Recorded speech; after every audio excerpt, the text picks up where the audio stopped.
نہیں لایا تھا کیونکہ آسیہ کے ماں باپ بہت ہی زیادہ غریب تھے، لیکن وہ دونوں محنت کش تھے۔ انہوں نے محنت مزدوری کر کے اپنی بیٹی آسیہ کو دینی تعلیم دلوائی تھی۔ اب آسیہ کی ساس زیتون آسیہ پر بہت ظلم کرتی تھی کیونکہ وہ غریب گھرانے کی لڑکی تھی، اسے نوکروں کی طرح کام کرواتی تھی۔ زیتون کے دو ہی بیٹے تھے، احمد اور علی۔ وہ دونوں اکثر باہر ملک میں ہی رہتے تھے۔ زیتون آسیہ کو ہر ممکن طریقے سے ذلیل کرنا شروع کر دیتی ہے۔ زیتون آسیہ کو گھر کے تمام کام سونپ دیتی ہے۔ آسیہ گھر کے تمام کام، برتن دھونا، کھانا پکانا، جھاڑو لگانا اور اس کے ساتھ ساتھ وہ کھیتوں کا کام بھی کرتی تھی۔ زیتون نے دودھ کے لیے ایک گائے بھی رکھی تھی اور 5-6 بکریاں بھی تھی۔ آسیہ صبح صبح گھر کا پورا کام کر کے کھیتوں میں ان کے لیے گھاس لاتی اور ان کو گھاس، چارہ، پانی سب کچھ دیتی، پھر گھر کا پورا کام خود ہی اکیلی کیا کرتی۔ وہ صبح سے شام تک کام میں لگی رہتی، کسی کو اس پر ترس نہیں آتا۔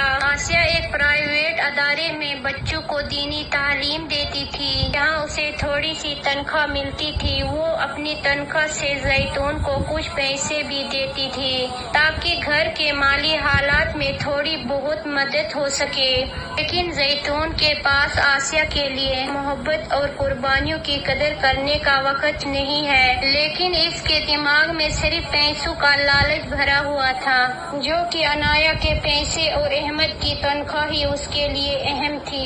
اسی لیے وہ آسیہ کو اہمیت نہیں دیتی تھی، اس سے سارا دن نوکروں کی طرح کام کرواتی تھی۔ آسیہ اپنی محنت کے باوجود زیتون کی سختیوں اور گھر کے کاموں میں الجھی ہوئی تھی۔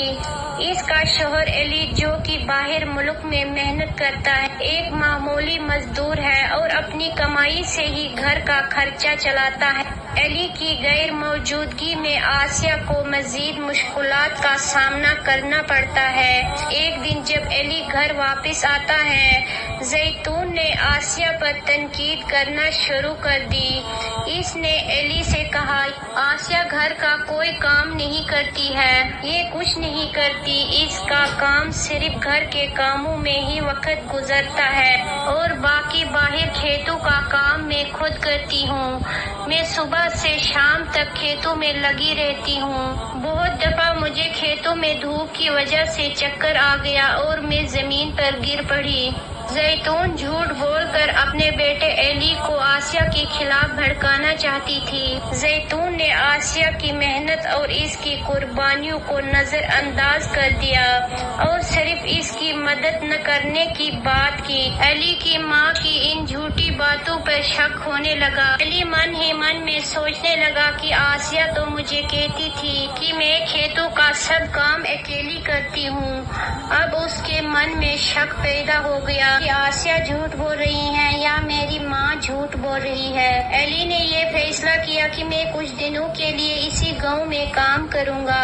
اس نے سوچا کہ اسی بہانے میں سچ کا پتہ بھی لگا سکتا ہوں۔ اس نے اپنی ماں زیتون سے کہا، ماں میں کچھ دنوں کے لیے اسی گاؤں میں کام کروں گا۔ زینب اپنے بیٹے علی سے کہنے لگی، بیٹا نہیں، جہاں آپ پہلے کام کرتے ہو وہاں آپ کی اچھی کمائی ہو جاتی ہے، بعد میں وہ لوگ آپ کو وہاں سے نکال دیں گے، اس لیے آپ کو وہاں جانا ضروری ہے۔ زینب علی کو کسی نہ کسی بہانے گھر سے دور بھیجنا چاہتی تھی تاکہ پھر سے وہ زینب سے سب کام کروا سکے۔ زینب علی کے سامنے آسیہ سے بہت اچھا سلوک کرتی اور اس سے نرمی سے پیش آتی اور گھر کے کاموں میں بھی ان کا ہاتھ بٹاتی۔ اسی لیے زینب علی کو گھر سے دور بھیجنا چاہتی تھی تاکہ پھر سے وہ آسیہ سے سب کام کروا سکے، لیکن علی نے اپنی ماں زیتون کی بات نہیں مانی۔ وہ کہنے لگا، ماں ہمارے باس نے ہمیں 10 دن کی چھٹی دی ہے،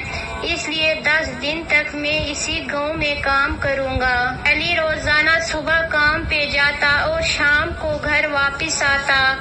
وہ اپنی بیوی اور ماں پر بھی نظر رکھتا تھا، لیکن زیتون کو یہ پتہ نہیں تھا کہ علی ہم پر نظر رکھ رہا ہے۔ جب علی صبح گھر سے کام پہ نکلتا تھا تب آسیہ بھی وہاں نزدیک ہی ایک ادارے میں بچوں کو قرآن پڑھانے جایا کرتی تھی۔ لیکن وہ 1 گھنٹے میں واپس آتی تھی۔ واپس آ کر زیتون اس کو پورا گھر کا کام اور کھیتوں کا کام سونپ دیتی تھی۔ وہ صبح سے شام تک کام میں لگی رہتی تھی اور بہت زیادہ تھک جاتی تھی اور دن کو کبھی بھی اس کو آرام کرنے کا ٹائم نہیں ملتا تھا۔ یہ سب ایلی دیکھ رہا ہوتا تھا کہ کون کھیتوں کا کام کر رہا ہے اور کون گھر کا کام کر رہا ہے۔ جب شام کو ایلی گھر واپس آتا تھا، اس کی ماں زیتون کہتی تھی، بیٹا میں کھیتوں میں کام کر کے بہت تھک گئی ہوں۔ وہ ایلی کو جھوٹ پہ جھوٹ بولی جا رہی تھی، لیکن اب ایلی کو سب حقیقت کا پتہ چل چکا تھا۔ آسیہ کو اپنے ساس زیتون کی باتیں بہت متاثر کرتی۔ السلام علیکم میری پیاری بہنوں اور بھائیوں، آج کی اس ویڈیو میں ہم آپ لوگوں کو 2 بہو کی سٹوری سنائیں گے۔ یہ سٹوری بہت ہی دلچسپ ہے، لہٰذا آپ لوگوں سے گزارش ہے کہ ویڈیو کو شروع سے لے کر آخر تک ضرور دیکھیے گا۔ اگر اس چینل پہ پہلی بار آئے ہو تو چینل کو سبسکرائب ضرور کیجیے گا۔ کسی پہاڑی علاقے کے چھوٹے سے گاؤں میں 2 بہویں اپنے ساس کے ساتھ رہتی تھی۔ ایک بہو کا نام انایا تھا اور ایک کا نام آسیہ تھا اور ساس کا نام زیتون تھا۔ وہ تینوں اس چھوٹے سے گھر میں رہتے تھے۔ زیتون کے 2 ہی بیٹے تھے، ایک کا نام ایلی تھا اور ایک کا نام احمد تھا۔ وہ دونوں بیٹے دور کہیں دوسرے ملک گئے ہوئے تھے۔ زیتون کی بہو آسیہ ایک غریب گھرانے سے تعلق رکھتی تھی اور اسلامی اصولوں پر سخت عمل کرتی تھی۔ 5 وقت کی نماز پابند کے ساتھ پڑھتی تھی اور صبح صبح قرآن پاک کی تلاوت کرتی تھی۔ وہ ہر وقت اللہ